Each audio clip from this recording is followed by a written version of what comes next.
Have you ever been scrolling through Instagram and seen someone flying in one of those fancy business class seats with the lie flat beds and thought, how do people afford that? Or maybe you've dreamt of a week-long stay at a luxury resort in Hawaii, but the price tag has always felt out of reach. I used to think the same thing. But several years ago, I took my first big trip completely paid for with points and miles. It was a flight to Mexico and a stay at an all-inclusive Hyatt property. And it changed everything for me. What I want to show you today is that this kind of travel isn't just for the super rich, it's for the super strategic. So let's talk about the money that you're already spending. Your groceries, your gas, your cell phone bill, that Netflix subscription. What if all of that can be converted into a travel fund? That is the secret and the entire principle behind the incredible world of points and miles. Today, I want to give you the foundational knowledge that you need to start traveling the world for pennies on the dollar. And I want you to learn what is possible with award travel.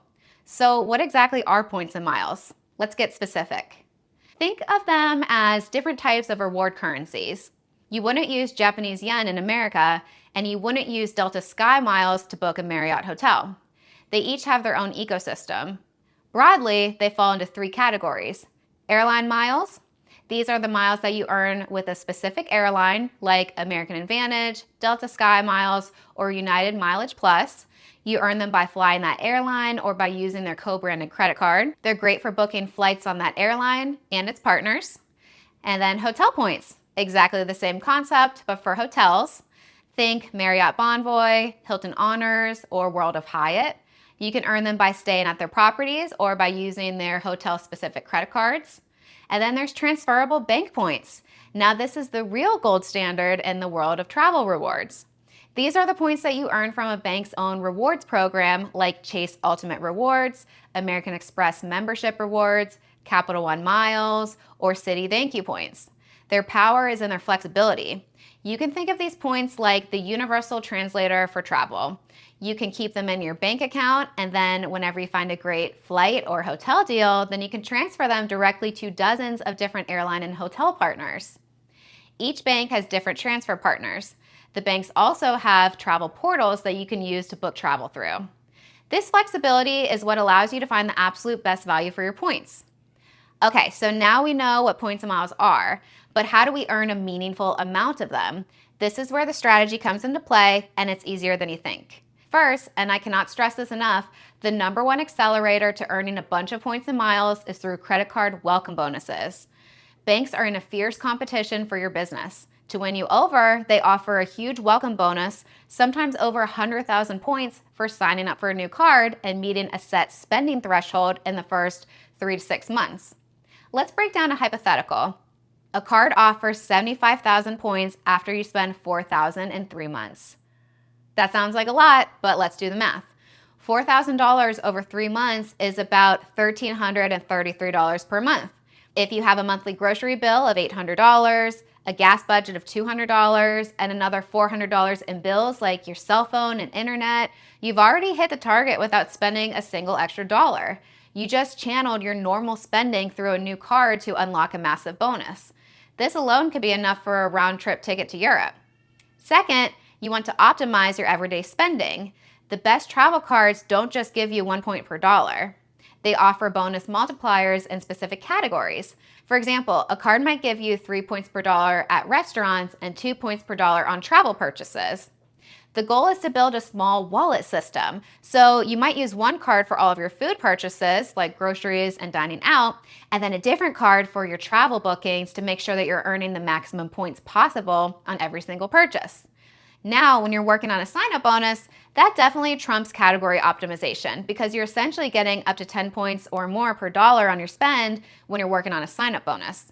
However, when you start adding more cards into your wallet and you're in between sign-up bonuses, then category optimization helps move the needle when earning points and miles. And third, supercharge your online shopping with shopping portals. This is my favorite trick because it feels like free points. Before you shop online or at a store like Skechers, PetSmart, or Kohl's, instead of going directly to their website, take one extra step. You log into your airline or your bank shopping portal, find that store, and then click their link. The portal then redirects you to the exact same store website.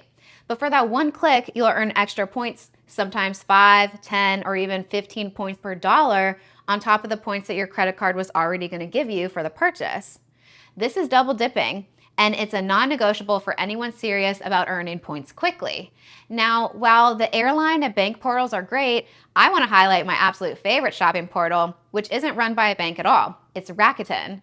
The reason I love Rakuten and why it's so powerful for us in the points and miles world is that you can choose to earn American Express membership rewards points instead of just cash back. So an offer for 10% cash back becomes 10 points per dollar spent. It's incredibly reliable and is one of the easiest ways to accelerate your Amex points earning for that next big trip. And because I think it's such an essential tool for any serious saver, I've included my referral link in the description below. If you're new to Rakuten and sign up with that link, then you can get an easy $30 cashback bonus after you make your first qualifying purchase. Finally, these strategies only work if you pay your credit card bills in full and on time every single month. The interest that you'd pay on a carried balance will immediately wipe out the value of any points that you earn. So please do not start this hobby if you carry any credit card debt. This is about being financially responsible to reap travel rewards. The easiest thing that you can do is to set up all of your credit cards on autopay for the statement balance so that you never have to pay interest and you will never miss a payment accidentally. You don't actually need to pay off the full current balance every month to avoid paying interest, just the statement balance, which might be less. So we've earned the points. Now what can we do with them? Let's go back to that 75,000 point welcome bonus from our example. What's the real world value? Option A, a domestic getaway. You could transfer those points to an airline like Southwest or United. That could cover almost 4 round trip tickets from Chicago to Orlando for a family trip to Disney World. That trip might have cost $1,300 in cash and it could be nearly free. Or option B, maybe a little taste of luxury. You could transfer those same 75,000 points to World of Hyatt. That could be enough for 2 nights at a stunning resort like the Andaz Maui in Hawaii, the Park Hyatt St. Kitts in the Caribbean, or even an all-inclusive like the Secrets in Punta Cana. These are hotels where rooms can go for like $600 to $800 or more dollars per night. In this case, your points just got you over $1,200 in value, and that doesn't even count the food and drinks at the all-inclusive. That's getting 2 cents of value for every point, which is a fantastic redemption.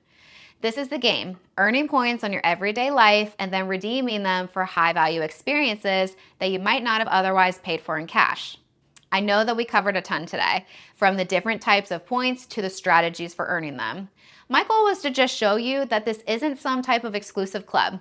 And it's not a scam. It's a skill that you can learn. You can basically learn how to print a new currency just by changing around your habits. It's about making a simple mindset shift, viewing your everyday spending not as money that's gone, but as an investment in your future travels. It can feel overwhelming at first, but the key is to just start with one goal and one card. If you're feeling inspired and want to take the next step, I have a great resource that I've created for you.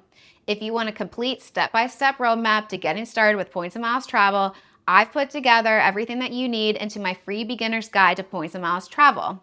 It will walk you through setting your travel goals, understanding your spending, and choosing your very first travel rewards card with confidence. You can find the link for my free guide down in the description below. If this video helped clear things up for you, please give it a thumbs up and hit that subscribe button so that you don't miss my next video. And if you're interested in signing up for a travel credit card, you'll find several links to popular cards in the description.